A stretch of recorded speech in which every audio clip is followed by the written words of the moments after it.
Я рада приветствовать вас, дорогие друзья. Снова с вами я, Татьяна Кян. Сегодня я хочу показать, как можно сделать запись разговора в скайпе. В последнее время скайп плотно вошел в нашу жизнь. Порой бывает так, что нужно записать какую-то важную информацию, чтобы потом прослушать запись и вспоминать. И для этого существует отличная программа MP3 Skype Recorder. Ее вы можете скачать на моем блоге и установить.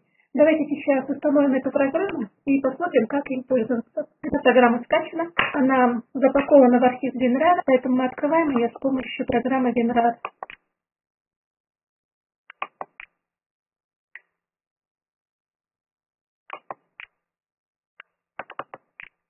Здесь вам надо выбрать вот этот файл с расширением exe и просто открыть ее двумя щелчками мыши, и у вас начнется установка программы. Открылось вам окошко, где говорит, где сохранить эту программу. Я оставлю все так же, нажимаем Next.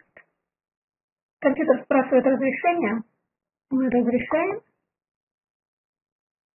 Программа установилась. Теперь можем закрыть это окошечко. После того, как установили Skype Recorder, у вас появится вот такое окошечко.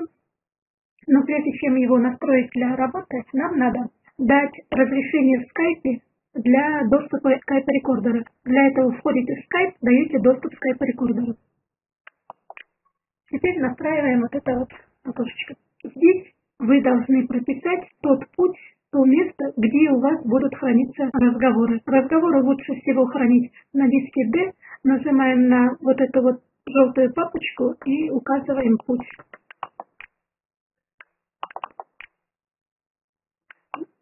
На диске D вы можете создать как новый документ с записью ваших разговоров на скайпе. Для этого нажимаем «Создать папку». Здесь напишем «Запись скайп». Нажимаем теперь «Ок». «Ок». И обратите внимание, вот здесь сразу же прописался путь, где будет архивироваться ваша запись. В диске D, в документах, в папке «Запись скайп». В этом чекбоксе поставим галочку. То есть программа будет запускаться вместе с диском. Здесь тоже можно поставить галочку для того, чтобы вот это окошко постоянно не выходило. Тип записи выберем моно, так как запись в моно меньше занимает место на диске. И качество записи также оставим 24. Этого вполне достаточно. На этом я прощаюсь с вами. Пока.